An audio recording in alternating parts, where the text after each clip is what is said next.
Hello students, welcome to my YouTube channel. और आज हम करने वाले सामाजिक विज्ञान कक्षा 9 में भूगोल का पार्ट नंबर 4 और हमारी वर्कशीट नंबर 29 जो आपकी 10 सितंबर की वर्कशीट है। इसके अंदर हम ऋतुओं के बारे में पढ़ेंगे, जिसका भाग 2 हम कर रहे हैं। तो अब मानसून का जो आगमन है उसके बारे में हम देखने वाले हैं।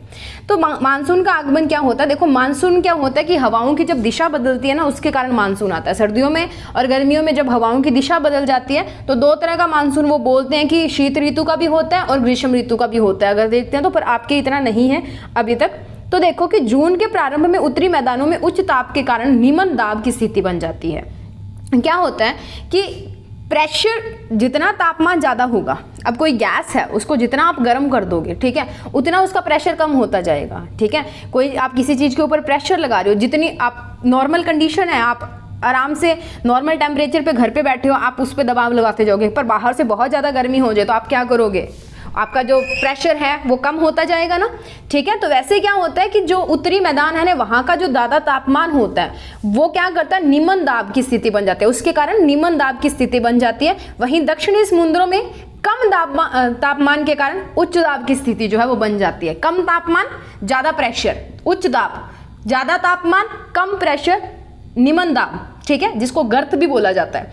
फलस्वरूप समुद्र से नमी युक्त दक्षिण पश्चिम पवनें स्थल भाग की ओर बहना शुरू हो जाती हैं। ठीक है, तो जल से स्थल की ओर, समुद्र से स्थल की ओर पवनें कब बहते हैं? जब उत्तरी मैदानों के उच्च ताप के कारण, जहाँ पे निम्न दाब की स्थिति बन जाती है, और दक्षिण समुद्रों में कम तापमान के कारण उच्च की। तो हमेशा ज़्यादा से कम की तरफ चीज़ें हैं वो चलती हैं, हाई टू लो चलती हैं। तो हवाएं जो हैं वो उच्च दाब से निम्न दाब की तरफ जाएंगी। ठीक है, फलस्वरूप हमारी पवनें जो है वो समुद्र से स्थल की ओर चलना शुरू हो जाती है। ठीक है, अब यहाँ पे देखो, प्रारंभ में पश्चिमी घाट के दक्षिणी छोर के पवन के सामने वाले भाग में ये नमी युक्त पवनें भारी वर्षा करवाती है। सबसे पहले क्या होता है, जो पश्चिम वाला भाग होता है, ठीक है, वहाँ पे ये क्या करती हैं, उसके दक्षिणी छोर पे ये बहुत ज़्यादा नमी युक्त पवनें होती है ना, समुद्र में से निकली है, नमी है, तो ये काफ़ी बारिश करवाती है वहाँ पे। और ये दो भागों में बंट जाती है, पहली अरब सागर की शाखा, दूसरी बंगाल की खाड़ी वाली शाखा,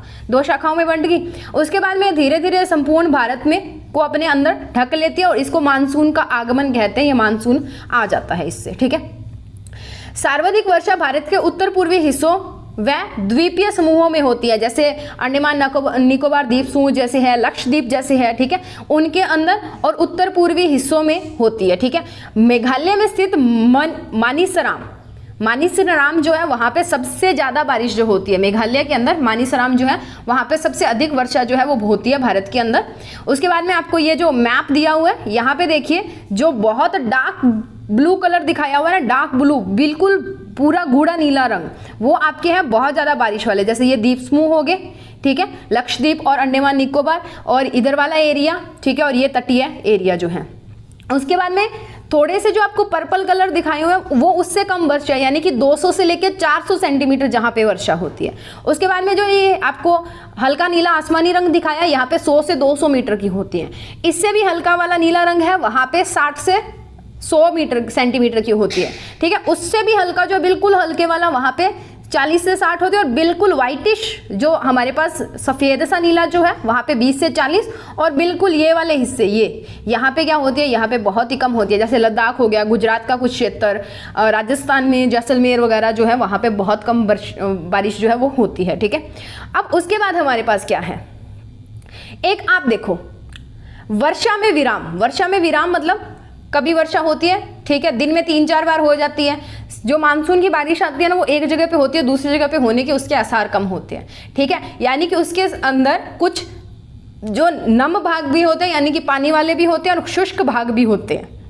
वर्षा में विराम मानसून में से संबंधित एक अन्य परिघटना है, जिसमें वर्षा रहित अंतराल भी होते हैं। वर्षा रहित मतलब कई जगह ऐसे भी होती है जहाँ पे बारिश नहीं होती। मतलब ऐसा होता है कि मानसून की बारिश तो क्या है कि 1 किलोमीटर पे है, दूसरे किलोमीटर में नहीं भी होती, इतना भी होता है। ठीक है, जो मानसूनी गर्त के अक्ष के खिसकने के कारण होते हैं। अब ये वर्षा विराम किसके कारण आता है? जो मानसूनी गर्त होती है ना, निम्न दाब वाली, उसके अक्ष से, अपनी जो अक्ष होती है उसके खिसकने से होते हैं। और ये अक्ष कहाँ से कहाँ खिसकती है? मैदानी इलाकों से हिमालय पर्वतीय इलाकों तक स्थानांतरित होती है। मैदानों से लेके हिमालय के जो पर्वतीय इलाके हैं वहां तक। ठीक है, अब अक्ष की उपस्थिति जो है वो, अब अक्ष जब तक होगी तो वो बताएगी कि वर्षा आएगी, और अगर अक्ष आपको नहीं दिखाई दी मतलब वर्षा नहीं आएगी। ठीक है, अक्ष की उपस्थिति वर्षा को सुनिश्चित करती है, जबकि इसकी अनुपस्थिति शुष्कता मतलब बारिश नहीं होगी, बिल्कुल सूखा जहां पे होता है लाती है। ठीक है, उष्णकटिबंधीय क्षेत्र, कटिबंधीय निम्न दाब की तीव्रता,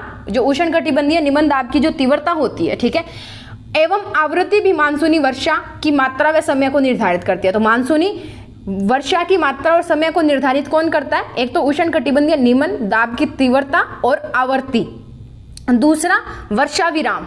ठीक है, ये दोनों चीजें जो है, ये जो मानसूनी बारिश है उसकी जो समय और जो मात्रा है उसको निर्धारित करती हैं। अब यहाँ पे देखो क्या होता है, यही वजह है कि यदि एक भाग में बाढ़ आती है तो दूसरे भाग में सूखा पड़ता है। ठीक है, उष्णकटिबंधीय निम्न दाब की तीव्रता और आवृत्ति पे निर्भर करता है। अब कई जगह पे तो क्या, राजस्थान का कुछ क्षेत्र है जहाँ पे अभी तक बारिश नहीं आई है।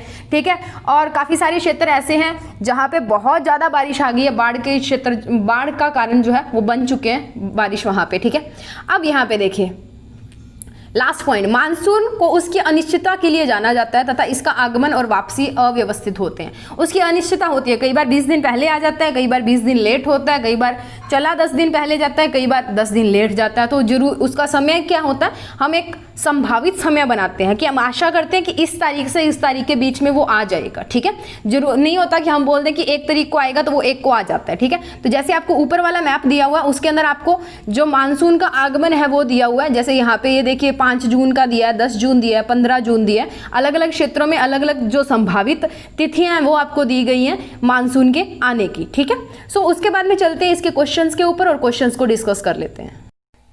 सो फर्स्ट क्वेश्चन इज, पहला क्वेश्चन है, भारत में जून के महीने में समुद्र से स्थल की ओर हवाएं क्यों चलने लगती हैं? तो क्यों चलती हैं? जून के प्रारंभ में उत्तरी मैदानों का उच्च तापमान, ठीक है, तापमान आएगा, पमान ये थोड़ा ज़्यादा ही लिखा गया। ठीक है, तापमान के कारण निम्न दाब की स्थिति बन जाती है। वहीं दक्षिणी समुद्रों के ऊपर अपेक्षाकृत कम तापमान होने के कारण उच्च दाब की स्थिति बन जाती है। फलस्वरूप समुद्र से नमी युक्त दक्षिण पश्चिमी पवनें स्थल भाग की ओर बहना शुरू कर देती हैं, जो मानसून को लाने में हमारा सहायता करती है। ठीक है, नेक्स्ट है, मानसूनी वर्षा की मात्रा और समय किन बातों पर निर्भर करता है? तो मैंने आपको बताया था, एक तो वर्षा विराम जो होता है उसकी जो अक्ष होता है, ठीक है, गर्त का जो अक्ष होता है वो, और दूसरा उष्णकटिबंधीय निम्न दाब की तीव्रता और आवृत्ति के ऊपर। तो देखो, वर्षा में विराम मानसून से संबंधित एक अन्य परिघटना है जो मानसूनी गर्त के अक्ष खिसकने के कारण होती है। ठीक है, गर्त के अक्ष खिसकने के कारण होती है। अक्ष की उपस्थिति वर्षा को सुनिश्चित करती है, जबकि अनुपस्थिति शुष्कता लाती है। उष्णकटिबंधीय निम्न दाब की तीव्रता एवं आवृत्ति भी मानसूनी वर्षा की मात्रा एवं समय को निर्धारित करती है। ठीक है, उसके बाद बात करते हैं थर्ड क्वेश्चन की। वर्षा विराम की मानसूनी परिघटना से आप क्या समझते हैं? यह क्यों होती है? ठीक है, ये हमने बताना है। तो वर्षा विराम मैंने आपको बताया, वर्षा रहित अंतराल जो है वो आते हैं जब मानसून के अंदर, वर्षा के अंदर। ये होता क्यों है? मानसूनी गर्त के अक्ष से खिसकने के कारण होते हैं। ठीक है, यह अक्ष मैदानी इलाकों से हिमालय के पर्वतीय इलाकों तक स्थानांतरित होते हैं, उसके कारण जो है वो बारिश जो है वो कहीं पे सूखा, कहीं पे जो बारिश है वो होती है। उसके बाद है फोर्थ क्वेश्चन, ये आपने मैप में से देख के करना है। मानचित्र की सहायता से निर्मल लिखा हुआ, निम्न आएगा बेटा, निम्न प्रश्नों के उत्तर दो। ठीक है, उत्तर देने हैं हमने। 2 सबसे अधिक और कम वार्षिक वर्षा वाले, यानी कि एनुअल, साल की हमने देखनी है। तो अधिकतम वर्षा मेघालय और कर्नाटक में आती है। मेघालय का जो मनीसराम है वहाँ पे सबसे अधिक आती है। उसके अलावा कर्नाटक भी हम ले सकते हैं। ठीक है, इसके अलावा आप गोवा भी ले सकते हो अगर आपने लेना तो। न्यूनतम वर्षा हमारी राजस्थान में होती है, गुजरात के कुछ भागों को लेते हैं, लद्दाख यानी कि जो हमारी यूटी है वहाँ पे भी कम बारिश जो है वो देखने को मिलती है। उसके अलावा है दिल्ली, मुंबई, कोलकाता और चेन्नई के मानसून पहुँचने की संभावित तिथि। संभावित यानी कि अप्रॉक्सीमेटली बतानी है हमने कि इस पे पहुंच सकता है। तो मुंबई 10 जून को, कोलकाता 5 जून को, चेन्नई 1 जून को और दिल्ली 1 जुलाई को। ये देखो यहाँ पे जून में आ रहा है क्योंकि ये तटीय इलाके हैं, और दिल्ली कहाँ पे है? तट से दूर है, समुद्र से दूर है, तो यहाँ पे लेट पहुंच रहा है। ठीक है, तो ये हो गए हमारे वर्कशीट के 4 क्वेश्चन। ये फोर्थ क्वेश्चन आप इसको यहाँ पे पोज करके लिख लें। उसके बाद में मैं आपको सेकेंड और थर्ड क्वेश्चन दिखा देती हूँ। ये हमारे सेकेंड और थर्ड क्वेश्चन है and this is our first question. तो टोटल 3 क्वेश्चन ये रहे, एक पहले दिखा दिया। ठीक है।